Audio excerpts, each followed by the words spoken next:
The crown prince and I were betrothed since childhood, and our wedding was imminent. Yet he chose to renounce our engagement for a time-traveling woman, even accepting demotion to commoner status. He found me rigid and outdated, lacking the cunning and free spirit of the woman he favored. The emperor, deeply troubled, sought my counsel. I curtsied gracefully, struggling to hold back tears, then let it be as the crown prince wishes. Later, the crown prince was demoted to commoner status. I was ordered to escort the time-traveling woman on her final journey. Off-handedly, I hummed in her ear, "Why does an apple fall?" Her face twisted in terror. "Gravity." I smiled faintly. "Correct answer. Your reward, a cup of imperial jade liquor." News spread like wildfire throughout the capital. The crown prince had fallen for an orphan girl and intended to dissolve his betrothal to the Chui family's daughter. The other Chui daughters dared not leave their homes, and even the girls' academy closed for several days.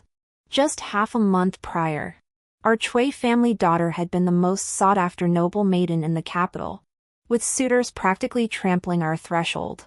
The empress sent word that the crown prince had knelt in the rain for 3 days.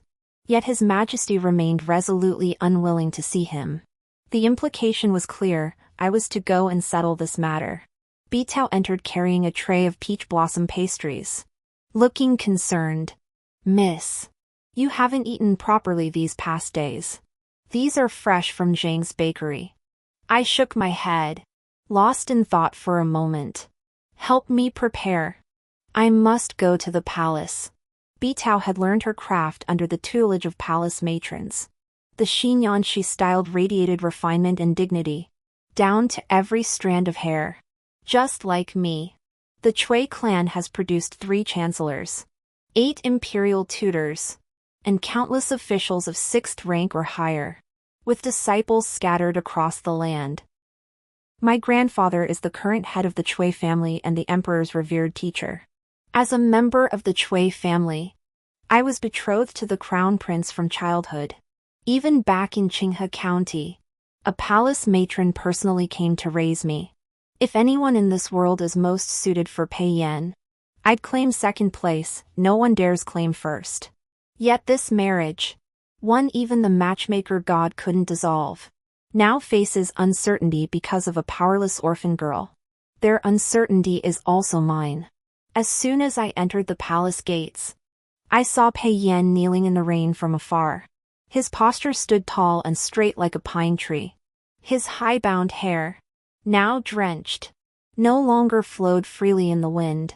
Taking the umbrella from my maid, I stood beside him, shielding him from the storm. He lifted his head to look at me, his expression cold, his lips pale. What sort of woman could drive him to this? He averted his gaze, staring straight ahead, his voice icy. "Keep your distance from me. Let no one misunderstand." I faltered slightly, a pang of bitterness stinging my heart. I recalled when I first arrived in the capital. He had personally come to see me off at the city gates, his almond-shaped eyes brimming with warmth. Year after year, I could only see your portrait. Today, I finally get to meet you in person. A gentleman of peerless grace, a peerless young master. I had long known Crown Prince Pei Yan possessed the grace of a celestial being, radiant as the sun and moon. Now, seeing him take such delight in me, my satisfaction with him deepened. Thus, I never imagined he would abandon me to marry another woman, even if it meant being demoted to commoner status. Suppressing the bitterness in my heart, I whispered softly, "Your Highness, I am not petty. After our marriage, however you choose to treat her, I shall not interfere. After all, I only desired the title of Crown Princess. If Pei Yan loved me, that would be ideal. If not, it mattered little." His eyes hardened. Resolve set. "Impossible. She shall be my wife, and my only wife." I hesitated, trying to persuade him. "Your Highness, have you considered what rejecting this betrothal would mean? For over a decade, this humble maiden has never once strayed from propriety. Yet if your highness annuls the betrothal, my reputation and the Chui family's honor will be utterly destroyed. Your highness. Before I could finish, Pei Yan's impatience was already palpable. Unmasked disgust flashed in his eyes as he cut me off. You women of secluded chambers are always clutching at useless things like reputation and dignity. All show. Utterly disgusting. I staggered back 2 steps, feeling a strange urge to laugh. Yet tears welled in my eyes. Pei Yan. I was certain you could become a wise ruler. Someone who could lend me a hand. Now, with just 1 step left, you refused to take it. Thunder rumbled in the distance. The capital hadn't seen rain in 3 months, and now it seemed to pour relentlessly. Spring had truly reached its end. I asked him one last time, are you truly determined to break off our engagement? Without regret? I begged Miss Chui to show mercy. Very well. What a gracious gesture. His Majesty summoned only me. His brow furrowed, seemingly more troubled than I. The Crown Prince, ever steady, now pouts at me over a demoness, even forsaking his position. I know you're calculating. But what is to be done? What is to be done? If I refuse to withdraw, Pei Yan will surely hate me to death. If I withdraw, not only will my future marriage prospects be ruined, but every other daughter of the Chui family will be subject to gossip. I still remember last New Year's Eve, when Pei Yan secretly slipped me out of the Chui residence. Below the city walls, 10,000 households glowed with lantern light. Not far off, multicolored fireworks burst and fell in all directions. Amidst the sea of blossoms, Pei Yan drew a hairpin from his sleeve and pinned it into my hair. This pin was part of the dowry left to Her Majesty the Empress by her mother. Your Highness. This is improper. It will be yours eventually. If anyone dares blame you, I will bear the blame for you. I will bear everything for you. His words still ring in my ears. Yet the man has long since changed. The Pei Yan of today plunges me into this dilemma without hesitation. And in the future, he may not heed my words either. I knelt before His Majesty and bowed my head solemnly. Before entering the palace this time, my grandfather had already discussed a strategy with me. If Pei Yan insisted on annulling the betrothal, then I would grant his wish. Then it would be as the Crown Prince desired. As the Crown Prince desired? Precisely. I walked slowly out of the grand hall, each step deliberate and measured. Pei Yan had already been helped to his feet, his body leaning heavily against the young attendant beside him. The posture. Suggestive. As we passed each other, I lifted my gaze and studied the servant a moment longer. His eyes met mine with a hint of smugness. A woman? Daring to disguise herself as a man and flaunt it before His Majesty. Truly extraordinary. The marriage between Pei Yan and me was not immediately annulled. Bitao often whispered in my ear, young lady. No news from the palace is good news. The Crown Prince is merely bewitched by that demoness. His Majesty has already sent word to Abbot Yinhe at Xianghua Temple. The Crown Prince will surely come to his senses. What other maiden could compare to our young lady? The Crown Prince will eventually see her worth. Almost everyone was waiting for Pei Yan to change his mind. My grandfather was waiting. The Emperor was waiting. But they never considered this. Even if one day Pei Yan truly did change his mind, I would not. I packed every gift Pei Yan had given me into a trunk. These forbidden books, violating the 3 bonds and 5 constants, were brought back from the Yueji Academy. He'd taken a detour of 2 or 3 days, racing day and night until 3 horses collapsed, all to retrieve them for me after returning from disaster relief in the south. And this night pearl from the South Sea, Pei Yan obtained it while suppressing pirates.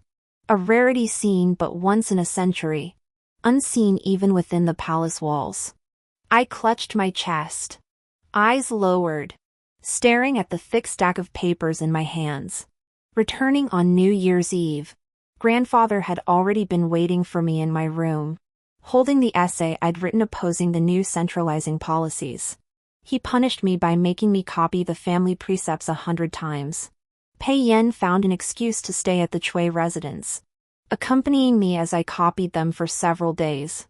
He said, "I find your writing excellent. Once we reach the Crown Prince's residence, you may write as much as you wish." A single tear fell silently to the ground. "Young lady, are you crying?" "Nothing. Only a touch of regret for certain moments past. Besides, now that Pei Yan is gone, I know of no one else who could stand with me openly to shatter these suffocating feudal conventions." As the capital blossomed in spring, the Duchess's birthday arrived as scheduled. My elder brother had prepared for me a rare red stallion, seldom seen even in the military. I donned a pear-blossom white gown, arranged my hair into an exquisite bun, and set off for Manlong Mountain with betrothal. Spring waters shimmered in the evening mist. Slender bamboo encircled the pavilion. Willow breezes whispered along both banks, and wisteria vines climbed freely up the walls. It truly differed from the spring scenery in the capital. Before the banquet began, the ladies-in-waiting gathered in the garden to admire the flowers, and I finally saw clearly what the person Pei Yan now loved looked like. Zhao Qi possessed exquisite features, cherry lips and a jade nose, but her most captivating trait was her eyes. They sparkled with mischievous intelligence, radiant as spring blossoms. A sudden, inexplicable smile touched her lips, like a playful kitten.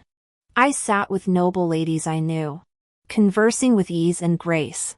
This had nothing to do with whether I was the Crown Prince's consort or not. Someone suggested composing poetry, and with nothing else to do, everyone readily agreed. Zhao Qi rose, her gaze sweeping the room. "I'll go first." She walked slowly beneath a pear-blossom tree, her voice filled with deep emotion. Suddenly, like a night breeze in spring, thousands upon thousands of pear trees burst into bloom. The expressions of those present shifted slightly, and they exchanged glances. Yet one after another, they continued to take turns. I casually composed a couple of lines myself, nothing remarkable, just exchanging compliments with a few noble ladies I was friendly with. When it came Zhao Qi's turn again, she seemed unwilling to concede. She recited, enunciating each word deliberately. "Who could have cut these delicate leaves? The spring breeze of February is like a pair of scissors." Finally, someone couldn't hold back, remarking with disdain, "Miss Zhao is here for the first time, perhaps she's unaware of our rules. Composing poetry, naturally, means every verse must be one's own creation." Zhao Qi lifted her head, smiling faintly. "These are indeed my own compositions. Could it be that I've written too well for you to believe?"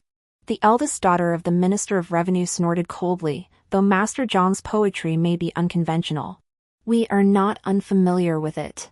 Miss Zhao, you repeatedly recite his verses, yet claim them as your own. Even your plagiarism is so clumsy. There's no point in comparing these poems." With that, she swept her sleeves and departed. Zhao Qi blinked, a look of confusion on her face. "What, Mr. Jiang?" I narrowed my eyes slightly. They've never heard of Mr. Zhang's poetry, yet they can recite identical content. It seems they must be from the same era. Not even knowing Mr. Jiang? The Crown Prince truly takes fish eyes for pearls.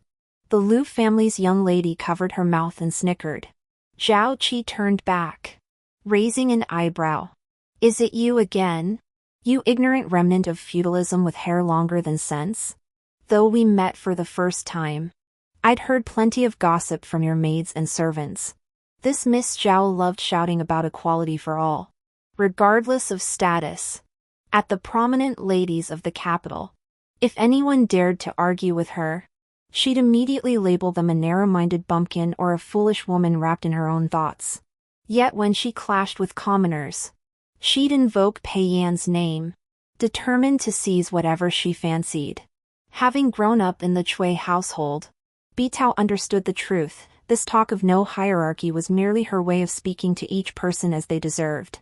Backed by the crown prince's influence, I lowered my head slightly, lifting my teacup to touch my lips. Though Zhao Qi had come from another time, she used Pei Yan's status to oppress and humiliate others at every turn. It seemed her path and mine were fundamentally different. The birthday banquet was about to begin. The coachman reported that the red stallion brought as a birthday gift had suddenly collapsed. It appeared drugged. My heart sank. "Do you know who did this?" I asked. He shook his head helplessly. People outside said someone collided with the carriage. I stepped away briefly, and upon returning, I happened upon Miss Zhao. Zhao Qi? In my panic, I sent Bitao to fetch an unusual fan from the carriage. Bitao frowned, worried, but miss, the Duchess might not like this birthday gift. I sighed helplessly, better than arriving empty-handed. I really did overestimate this time-traveling woman. Miss Cui. I turned around and saw Pei Shu standing not far away, his shoulders covered in fallen begonia blossoms, his clothes dusty from the journey. Sixth Prince. I slightly adjusted my robe, suppressing the surprise in my heart. Grandfather mentioned many princes would attend today. Yet Pei Shu, who'd guarded the frontier for 3 years without returning to the capital, had unexpectedly come. He carefully drew a scroll from his sleeve and handed it to me. I acquired this painting by chance. Might it serve as a temporary gift for Miss Cui? I raised my eyebrows slightly and unfolded the scroll. The washing of the army? Lone smoke in the northwest. Golden spears and iron horses, vividly rendered. Such masterful brushwork. Such exquisite artistry, truly a masterpiece beyond compare. Yet he spoke of it with such casual indifference. This is far too precious. I cannot. However precious, it remains merely a painting. Your journey is fraught with hardship now. This painting may spare you some unnecessary trouble. I was momentarily speechless, staring at him in shock. The winds and sands beyond the frontier had left their mark upon him. Bloodstains he deliberately concealed, and scars impossible to hide. Perhaps this position of crown prince was not beyond Pei Shu's reach. Halfway through the banquet, the Duchess held the washing the army painting, unable to put it down. Grasping my hand, she declared on the spot, "Ah Qian has grown up under my watch. Whoever marries her in the future will have the Duke's household standing behind her." Pei Yan's expression shifted slightly. He was no fool, he understood the meaning behind the Duchess's words. He might not be the crown prince, but I might very well be the crown princess. I bowed gracefully, thanking the Duchess for her favor. As the feast drew to a close, a furious gaze fixed on me, as if intent on tearing me to pieces. I lowered my eyes in feigned docility, pretending not to notice. After the banquet dispersed, I trailed slowly behind the others, only to be stopped at a corner. "Wait, Miss Cui." I halted, calmly observing the speaker before offering a slight nod. "Miss Zhao."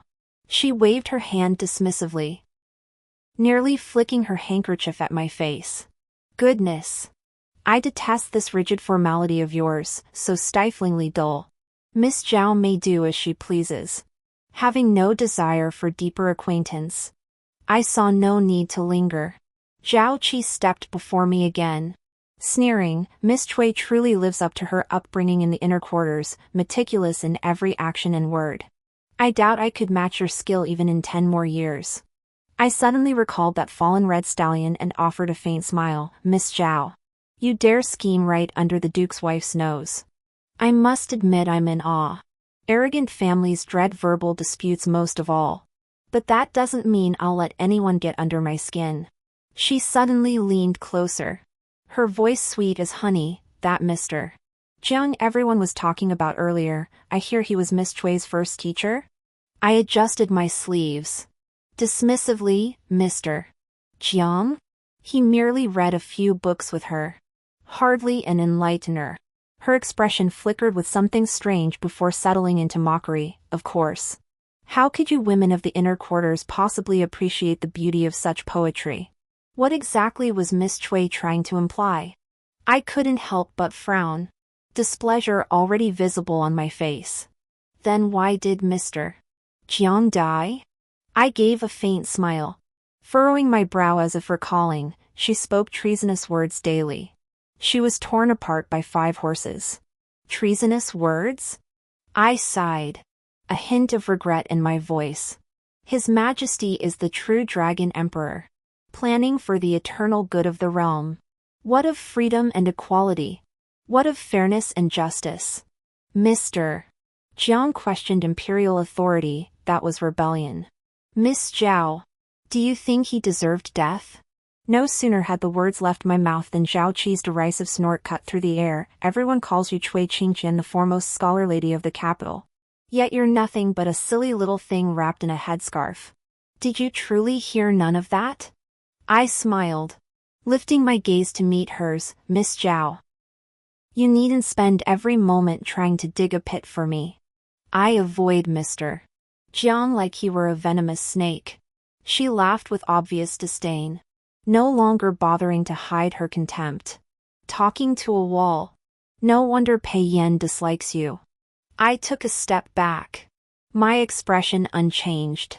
Miss Zhao, speaking like this, anyone unaware might think my marriage to the crown prince is already null and void. But our union was decreed by His Majesty himself. Could it be that Miss Zhao intends to defy the Emperor's command on the crown prince's behalf? Zhao Qi shook her head and clicked her tongue. You women folk. You cling to a worthless betrothal like it's your life. Yet you've never heard the saying, the one who isn't loved is the mistress. Mistress? She covered her mouth, laughing so hard she swayed like a flower branch. I almost forgot, you don't even know what a mistress is. I lifted my gaze, a smile playing in my eyes. Mr. Jiang wrote about it long ago in his books. Isn't it precisely someone like Miss Zhao? You. Before she could speak, I took betrothal and left first. Night fell, and the carriage was enveloped in silence. Betrothal occasionally glanced up at me, her eyes filled with complex emotions. Do you truly believe Mr. Jiang deserved to die? Miss? Deserved to die? How could that be? She's the finest teacher I've ever known. The year Master Jiang arrived, I was just 7. By then, she had already gained fame throughout Qinghe with those 2 poetry collections. Yet for some reason, she entered the Chui household to teach me. She laughed, saying the Chui family's high standing would grant her both dignity and silver. But I always felt, Master Jiang, what she truly sought was neither of those things. Later, when I accompanied her to buy paper and ink, I heard that the eldest daughter of the Lin household, renowned for her gentle grace, had hanged herself in her room the night before. It turned out that during the Lantern Festival, she had become separated from her servants, collapsed by the roadside, and was rescued. She never returned home that night, fearing she would tarnish the reputation of the other daughters in the household. Magistrate Lin forced her to take her own life, falsely claiming she had gone to a nunnery to keep company with the lamp. The evening breeze blew gently, scattering fallen petals across the ground. I stood in the courtyard, my face heavy with sorrow. After that day, Master Jiang began discussing with me arguments that defied the conventions of the world. She always told me that women, too, are resilient and strong. One must persist, again and again, without ceasing, 1,000 times over, without hesitation, to rescue oneself from this world of fire and water. I could scarcely believe it. My hand holding the brush trembled slightly as I cautiously replied, Master's words. Ah Qian will engrave upon my heart. Seeing no resistance from me, she grew even more relentless.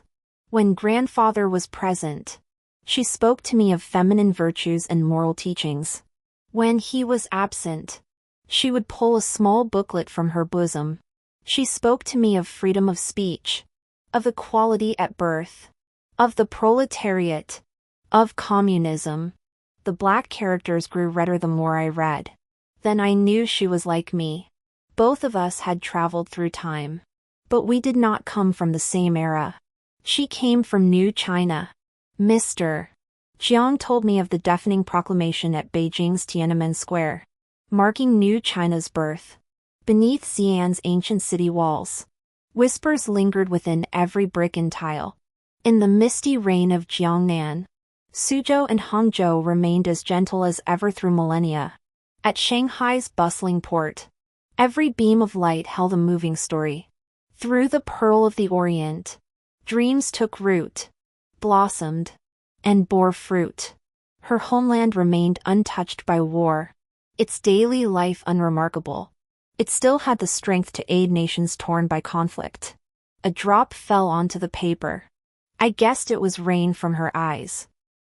For that was the image of the golden age we had longed for. I come from Jinling City in 1937. Rivers of blood flowed. 1,000,000 corpses lay fallen. I sent my final telegram before falling with my comrades beneath enemy bayonets. Upon arriving here, the gentle melodies by the Qinhuai River that once echoed in my ears transformed into children's desperate, piercing cries. Thankfully, we shall eventually witness a golden age. In the study, candlelight flickered, casting everything like fleeting shadows, projecting history's weight and solitude. We met in our 30s. Behind me lay a shattered past, behind her, a future resounding with prosperity.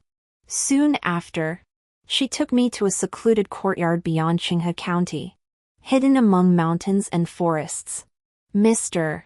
Jiang hadn't deceived me.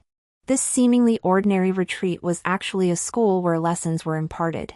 That's why she needed silver. Needed the most solid and powerful backing. So others wouldn't dare bully her at will, even if it meant borrowing strength from a tiger. And the students in that school were mostly homeless beggars and abandoned children. Mostly girls.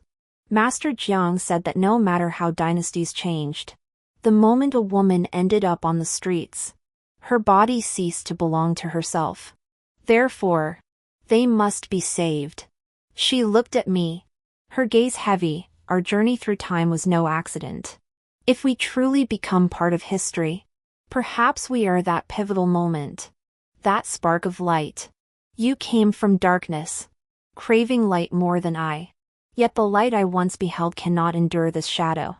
When the bronze bird awoke, time had reversed by centuries. The sun remained unchanged. Those who chase light could still pursue it. From that moment, I was once more the most distinguished young lady of the Chui clan of Qinghe. In public, I spent my days discussing poetry and philosophy with Master Jiang, though I couldn't claim to excel in every aspect of the 6 arts and 8 graces. They were all within my grasp, behind closed doors. However, I fulfilled my duties as a newspaper reporter, compiling all I had learned into pamphlets for Master Jiang to take to the villa. The Chui household's rules were intricate and numerous. Grandfather's leniency in granting me 1 outing per month was already a rare concession. I flipped through the student's booklet. The content was identical, yet the handwriting was not mine. Mr. Jiang smiled, a hint of resignation in his eyes. This is precautionary. Should our activities ever be exposed, we cannot afford to be caught together. My handwriting was taught by my grandfather himself. It would be instantly recognizable. Yes. I almost forgot. If the authorities discovered these activities, it would be a capital offense. We reminded each other to be ever more cautious. Whether it was Mr. Jiang leaving for the villa or the transactions I handled to fund the academy from the shop, we feared being exposed at every turn.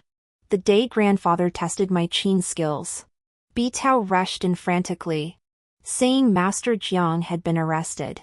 My hand trembled, snapping a string. Seeing me frozen in place, hesitating to play on, grandfather remained perfectly composed, his expression as serene as ever. Ah Qian, you shouldn't wear your emotions on your sleeve. I instinctively looked up at the figure seated above. Grandfather held his tea, His words devoid of surprise. In 7 days, Jiang Lai will face capital punishment. You may see her one last time. The implication was clear. This meeting was an extraordinary act of mercy. If I wished to plead for her, it was unnecessary. In the depths of winter, the moat froze solid, 3 feet thick. The prison was cold and dark. Master Zhang's lips had turned purple from the chill. Seeing me arrive, she dragged her broken leg to my cell door. Her hands crusted with dried blood clutching mine tightly. Ah Qian, remember my words. Never reveal your true identity. Never utter words that contradict this era. If you can, climb to a place of power. Only then can you do these things openly and justly. I fought back tears, clutching her hands tightly. Who did this? Lin Shuang. Lin Shuang? That Lin maiden, long since strangled by worldly conventions and the 3 bonds and 5 constants. It turned out her mother, unable to bear watching her daughter die, had helped her fake her death and escape. Exhausted, she collapsed before Mr. Zhang's carriage. Mr. Jiang brought her back to the academy. That day, standing in the side chamber wearing my veil, I watched the woman holding the book and speaking so eloquently. And it struck me as strange. How could anyone grasp these things so thoroughly in just a few short days? Master Jiang believed it was divine selection, never imagining that another time traveler existed in this world besides her. And that there could be a second, a third. But Miss Lin had poor luck. The noose was already tied around her neck when she arrived. To regain her reputation and return to the Lin household as their young mistress, she stayed by Master Zhang's side, gathering evidence to report him to the authorities for running an unauthorized academy and spreading heretical teachings. That day in the courtroom, her words rang out with unwavering conviction. Jiang Lai seeks to undermine the 3 bonds and 5 constants, shaking the very foundations of our state. His actions amount to treason. His heart deserves execution. I finally understood. Not all time travelers share our goals. Some come only to seize the power and wealth before them. We were negligent. Are such figures rare in history? On the day Master Jiang died, heavy snow fell. Standing atop the city gate, I gazed upon the blood-stained ground, like scorching July sun. 3,000 blossoms of crimson bloomed before my eyes. Betrothal stood behind me, sobbing softly. Yet I had no strength left even to weep. Tell me, where do those who cross time go when they die? What? Betrothal froze for a moment, unable to comprehend my words. Yes. In Qinghe County, at least within my circle, no one understands the meaning of time travel anymore. That Lin family girl still didn't survive. The very day she submitted all the ledgers as evidence, I had several men abduct her. Just like that lantern festival night. I made her vanish for a night. I did nothing. Merely disheveled her clothes a bit before dumping her in the bustling marketplace. Later, Betrothal told me she was beaten to death with sticks. This time, even the gods couldn't save her. I refused to believe it, making a special trip to the mass grave to see for myself. Her hairpins lay scattered, still wearing the clothes she'd been abducted in. It seemed the Lin household had utterly disowned this disgraceful daughter, refusing her even entry through their gates. She was dead, killed by the very feudal ethics she defended in court. Who could say it wasn't her just deserts? Master, should we meet again someday? May it be when all sales have passed and spring has returned to every tree. After that day, I seldom ventured out. I only sent people to take the children to settle in the estates under my name. As for the rest, it required careful consideration. Refine. Be vigilant in solitude. Gain clarity. I blossomed into the woman the Chui clan hoped for, the one most deserving of the crown princess's position. And I, too, must claim that seat. When I first met Pei Yan, I believed he was the perfect match for me. He treated me like a precious treasure, yet was unconventional in his ways. I once tentatively mentioned some of Master Zhang's unconventional ideas to him, and he occasionally frowned. After some thought, he told me that not everything Master Zhang said was treasonous. He even found some of those ideas quite reasonable, potentially serving as strategies for governing the nation and securing its peace. Standing beside him, my eyes sparkled with starlight. Pei Yan welcomed diverse perspectives. If I became his wife, soon to be the empress of a nation, enlightening the people would be within reach. Alas! Alas! The sharp-edged Zhao Qi appeared. Her unorthodox ways drew Pei Yan's attention more than mine ever could. By now, I knew Zhao Qi's path was not mine to walk. If Pei Yan could not aid me, he would become Zhao Qi's blade against me, and I refused to accept my fate. Summer arrived swiftly, bringing floods to Jiangnan once more. Countless people were displaced, and epidemics broke out. The emperor had originally assigned the Minister of Revenue to lead imperial physicians to Jiangnan, but Pei Yan volunteered instead. The day before their departure, I encountered Zhao Qi again at the bookstore. It felt less like coincidence and more like she had deliberately sought me out. What a coincidence! Miss Cui. I turned to see who had spoken, not entirely surprised. Miss Zhao, you jest. Did you not wait here for me on purpose? Her attire was now even more ostentatious. Every piece was crafted by the finest artisans within the palace. It seemed Zhao Qi had come to Jiangnan with a clear plan. She raised an eyebrow. Utterly unconcerned that I'd seen through her intentions, I merely came to kindly remind you, Miss, to consider your own escape route sooner rather than later. Once the Crown Prince and I return from Jiangnan, the position of Crown Princess is likely to change hands. I stood atop the steps, looking down on her, and why? Miss Zhao, do you suppose I am the Crown Princess? Zhao Qi slowly ascended the steps. Coming to a halt before me, is it not simply that Miss Cui was born into a more fortunate family? Yes. And no.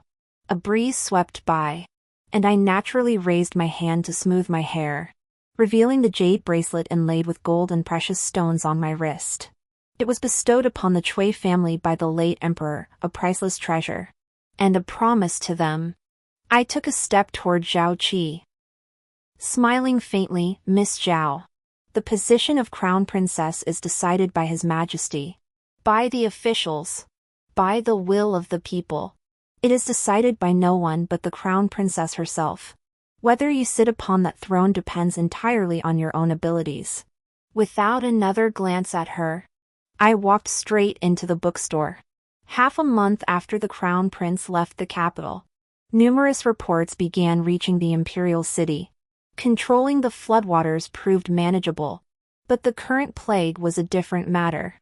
The imperial physicians accompanying him exhausted every effort, yet failed to formulate an effective remedy. Within less than a month, hundreds had succumbed to the disease. Public discontent flared, stirring unrest throughout the city. Another half-month passed before welcome news finally arrived. It was said that a female physician in the Crown Prince's entourage had used blood in her medicine, saving the people from peril.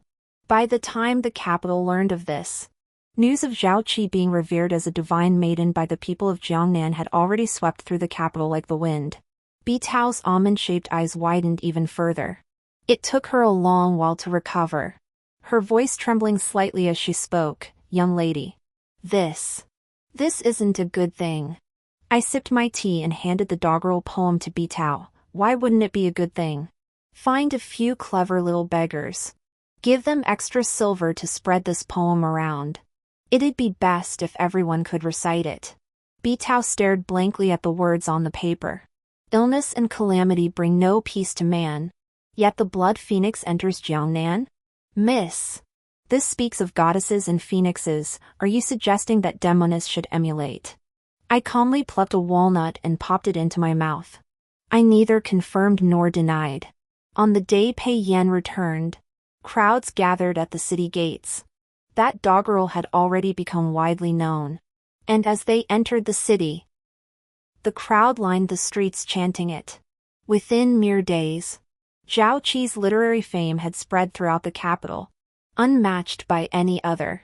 Even the Long Princess, who had long withdrawn from worldly affairs, sent her an invitation.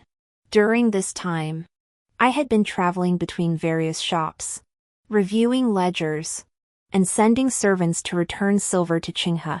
The cicada's chorus gradually faded as the paulownia leaves turned a fresh yellow. I adjusted my robes, preparing to return home, when I lifted my eyes and encountered Zhao Qi. Miss Cui, whom I hadn't seen in ages, looked just as she always had, idle and carefree.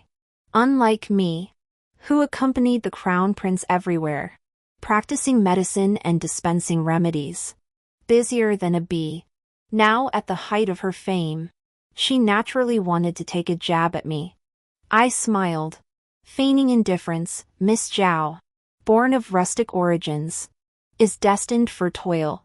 Naturally, she cannot comprehend us daughters of distinguished families. We need only learn the virtues and teachings befitting a lady, content within the inner chambers, destined to support our husbands and raise our children.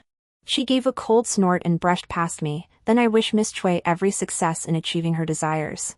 After she departed, I summoned Bitao. Just as I was about to speak, I saw Bitao pointing toward the corner, her head shaking at a flash of pink. Zhao Qi was wearing that very color. I turned back without showing emotion, deliberately lowering my voice. His Majesty places the utmost faith in the gods and Buddhas. With the marriage between me and the crown prince now in turmoil, the abbot of Yunhe will enter the palace within days. Under no circumstances must that demoness appear before him. When I turned back, the spot was already empty. Only then did I feel at ease. Taking Bitao back to the mansion. Outside the carriage, voices were a clamor. Bitao fell silent for a long while before whispering so softly it was barely audible, "You clearly haven't just read those books. Why insist on saying such things?" I lowered my eyes, seeing nothing amiss in my words. As long as Zhao Qi believed me to be the typical woman of the inner quarters she imagined, she would think she had seen through me. That was precisely what I wanted her to believe. On the emperor's birthday, the abbot of Yunhe arrived as scheduled. The sunlight was just right, and even the autumn breeze carried a hint of warmth. It was indeed a rare, beautiful day. After the formalities concluded, civil and military officials gathered at the Lingshao Terrace, offering devout prayers for the emperor's robust health and the realm's enduring peace. Somehow, Zhao Qi had slipped into the ranks of the blessing dancers, her graceful form standing out strikingly among them. Pei Yan's expression softened as he watched her. Yet the instant our eyes met, his countenance shifted abruptly. It was disdain. Disgust.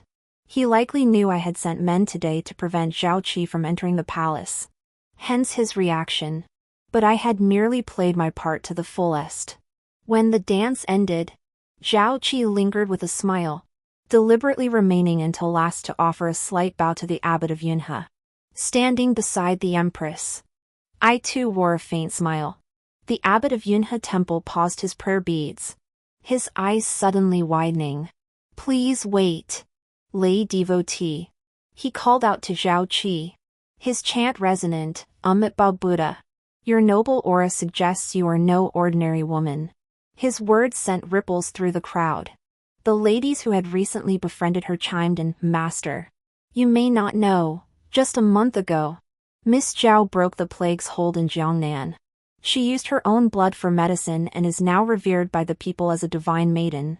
Indeed, some even said Miss Zhao resembled Empress Shaoxian, a heavenly ordained mother of the nation." Now that even the master speaks thus, does that not mean Lady Cui is? I lowered my head slightly, feigning tears as I wiped my eyes with a handkerchief. Empress Shaoxian was born into the medical profession. Back then, it was her medical skills that saved thousands of lives. Completely different from this time-traveling woman who uses her own blood and medicine. Master Yunhe's expression grew solemn as the prayer beads in his hand began to turn once more. Zhao Qi remained utterly oblivious, bathed in this radiance, her face still bearing that expression untroubled by honor or disgrace. The emperor seemed not to hear these words, his gaze fixed solely on the expression of Abbot Yunhe. After a long moment, Abbot Yunhe finally spoke. Alas, the young lady comes from another world. If she is not removed, she will surely affect the destiny of our great bay. A wind stirred atop the Lingxiao terrace, whitening Zhao Qi's complexion and scattering my tears. Zhao Qi's eyes widened in shock. After a long pause, she retorted, "You speak nonsense.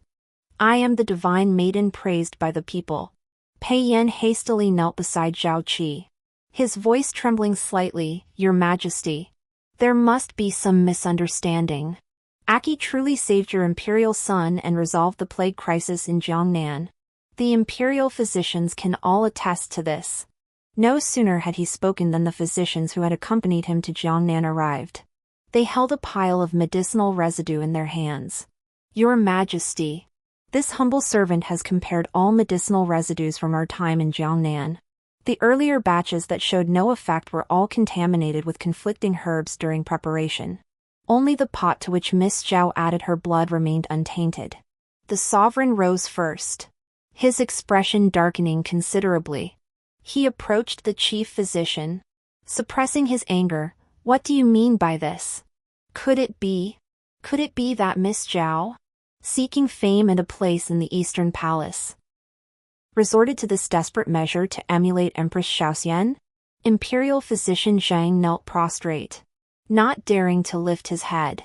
The emperor approached Pei Yan and Zhao Qi, his eyes flashing with murderous intent. "Is this true?" Zhao Qi's face drained of color as she knelt trembling on the Lingyun terrace, swept by chilling winds. "No, it's not like that. I saved them. Though we have traveled through time, it does not mean we can act with impunity in this era. Such a crude scheme, if His Majesty ordered an investigation, it would take no more than 3 or 5 days." Tears blurring her vision, Zhao Qi gazed at Pei Yan, clutching her chest. "My devotion to your highness is as clear as heaven and earth. I beg you to clear my name." She thought it was over, but the real drama was just beginning. Among the villagers, someone recognized Zhao Qi and immediately accused her of murdering the village healer. After Pei Yan returned from the cliff, I couldn't shake the feeling that such coincidence was too perfect. I had my trusted aide investigate further. This inquiry yielded some surprising revelations. The one who saved him wasn't Zhao Qi at all, but a lonely, destitute healer. Yet that day, 2 figures did appear at the base of the cliff. One was Pei Yan, who had fallen. The other was Zhao Qi, who had seemingly descended from the heavens. Both were saved by this healer and brought back to the village. The day Zhao Qi awoke, she immediately spotted the dragon pendant in Pei Yan's embrace. Well-traveled and knowledgeable, she sensed Pei Yan's extraordinary status. Seizing the chance when the healer left to gather herbs, Zhao Qi acted decisively, pushing her into the river. She then took the healer's hard-earned savings and distributed them among the villagers. She instructed them to claim Zhao Qi had saved them, no matter who asked. The villagers, unaware of the true rescuer, simply assumed the healer had journeyed far again. The incident was suspicious, so I had my men continue investigating the physician's whereabouts. They inquired in nearby villages and indeed found someone who had witnessed it. This man had just finished chopping wood and was descending the mountain when he happened upon Zhao Qi personally pushing the physician into the water. At the time, he thought it was the dim light playing tricks on his eyes. Now, recalling that it had been over half a year since the healer had last come to the village to treat the sick, the nearby villagers, who had long benefited from her kindness, rushed to vindicate her upon learning of the incident. With both eyewitness accounts and physical evidence, coupled with the abbot of Yunhe's prophecy, even if Zhao Qi were a goddess descended from heaven, she could not escape her fate.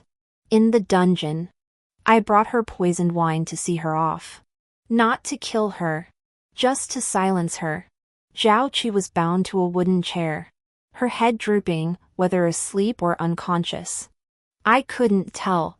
To go from divine maiden to prisoner overnight would leave anyone dazed. I walked slowly to her side, humming softly, "Mountains upon mountains stretch from woman." This song was taught to me by Mr. Jiang. Almost everyone in New China knows it. She said before her transmigration. She was waving a banner at that concert. Zhao Qi murmured dazedly, instinctively continuing, "Moonlight spills over the Xingshui marsh." I smiled faintly. It actually matched. The master truly did not deceive me. Correct answer. Reward, 1 cup of imperial jade liquor. Zhao Qi jolted awake. Her eyes filled with terror as she stared at me. "Cui Qingqian. You're a time traveler too?" I looked at her. My tone calm. "What do you think?" Her entire body trembled. Her lips quivering. I won't fight you for the crown prince anymore. We come from the same world. Whatever you want, I'll give it to you. You won't just watch me die, right? I shook my head, my eyes innocent. How can those traveling in opposite directions walk together? Of course I intend to send you to your death. She stared at me blankly, disbelief in her eyes. What do you mean? What other path? You just hate me for stealing the crown prince. As she spoke, even she realized something was off. Cui sure had spent decades meticulously plotting, while I had been groomed by my noble family for over a decade. If it were truly just about the crown prince consort's position, why would I lose to someone who'd only been here a few months? What harm is there in telling you? A dying woman? The matter of Empress Xiaoxian, I deliberately had the 6th prince leak it to Zhao Qi. He played his part convincingly, using the excuse of not having seen the crown prince in ages to storm into the crown prince's residence and rant and rave. He even made sure to leave Zhao Qi with the only path to becoming crown princess. She glared at me, fury boiling over. "You set me up?" "No." I shook my head with feigned regret, clicking my tongue. "If you had no malicious intent, or if you truly could save people through your own abilities, then this journey to Jiangnan would be me helping you. She is not a kind-hearted person, that's why she uses so many commoners' lives to pave her own path. Zhao Qi is the second Lin Shuang. And I aspire to be the second Mr. Jiang." Zhao Qi widened her eyes, trying to shake my resolve. "Miss Cui, no. Miss Cui, those people are mere specks of dust in the universe. They died long ago in history. But we're different. If we join forces, you become empress. I'll handle business or serve as a court official. Throw me into the army or make me a madam. I'll do whatever it takes to support you." I seized her throat violently, blood boiling in my chest. "But when they stood before you, they were living, breathing people. They were human beings, not lambs led to slaughter. Natural disasters are misfortune enough.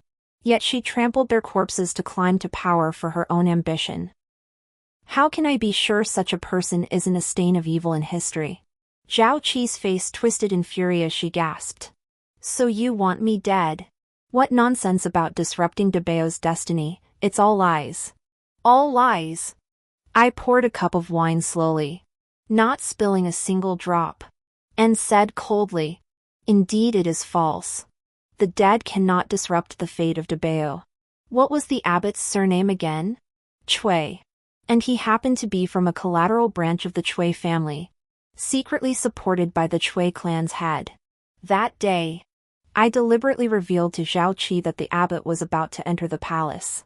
Zhao Qi dared to show up. It was a death sentence. "You vicious bitch.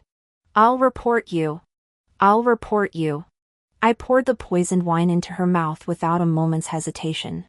The last time I reported a time-traveling woman, I killed her. Zhao Qi wasn't the first.